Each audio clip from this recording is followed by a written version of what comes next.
মেজাজ নিয়া যেমন নেমেছিলেন আমাদের এই এরিয়ায় ইসলামী জাগরণ নিয়া, সেই সমস্ত যুবকদের মেজাজে উত্তীর্ণ হইতে চাই ইনশাআল্লাহ।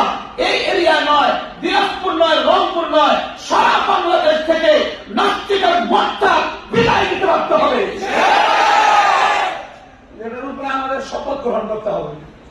আল্লাহ তাআলা স্পষ্ট বলেছেন, ইন্নাহুম ফিদিয়াতুন আমানু বিরাব্বিহিম ওয়া জিদনাহুম হুদা।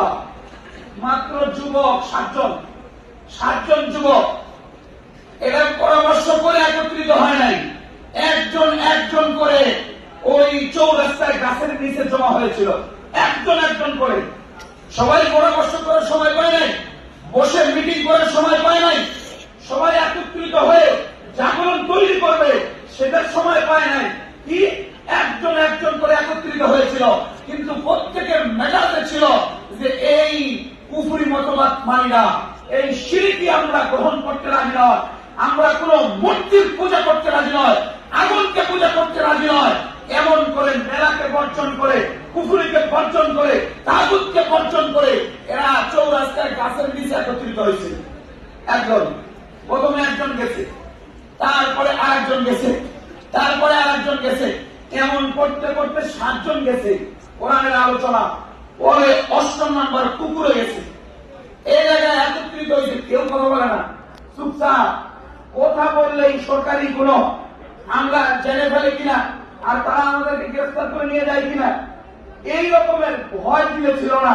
কিন্তু আল্লাহর পক্ষ থেকে বিশেষ দিলে মহাব্বত ছিল যে আল্লাহ আপনার জন্য প্রতিবাদ করেছি, আপনার জন্য কুফরিকে না বলেছি, আপনি হেফাজত করবেন। কিভাবে করবেন আপনি করবেন, আমার জানা না। ইমানি হিসাবে এরকমই হয়।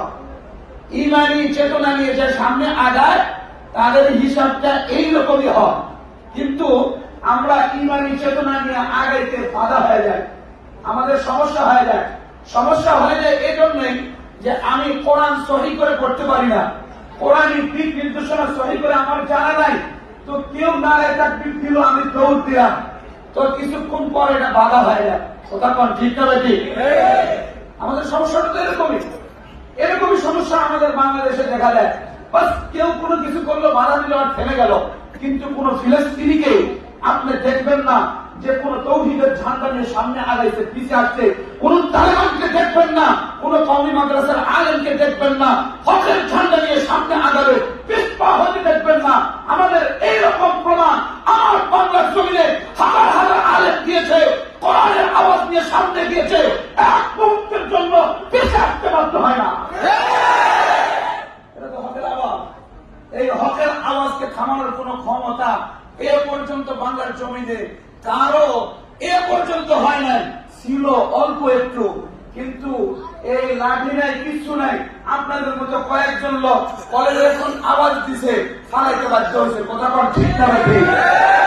কোরআনের শত্রু, আলেমদের শত্রু বাংলার জমিনে তার কবর পর্যন্ত হবে না। এ কথা ক্লিয়ার? কবরও হবে না, কবরের মাটিও হবে না। কেন? এটা এমন পর্যায়ে গিয়েছিল যে পর্যায়টা কোরআনের বাহিরে, কোরআনের বিরুদ্ধে, কোরআনের আলোর বাহিরে আলো জ্বালাইতে চাইছে।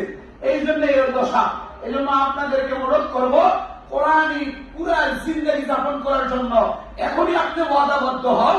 ইনশাআল্লাহ আপনার এই পড়ালেখা সেটা মুসলমান ডাক্তার বানাবে, মুসলমান ইঞ্জিনিয়ার বানাবে, আমাদের প্রিন্সিপাল মহোদয়ের মতো মুসলমান এমন একজন প্রফেসর বানাবে। কথা ঠিক রাখবে। এর জন্য আপনাকে কোরআনের দর্শ দিতে হবে।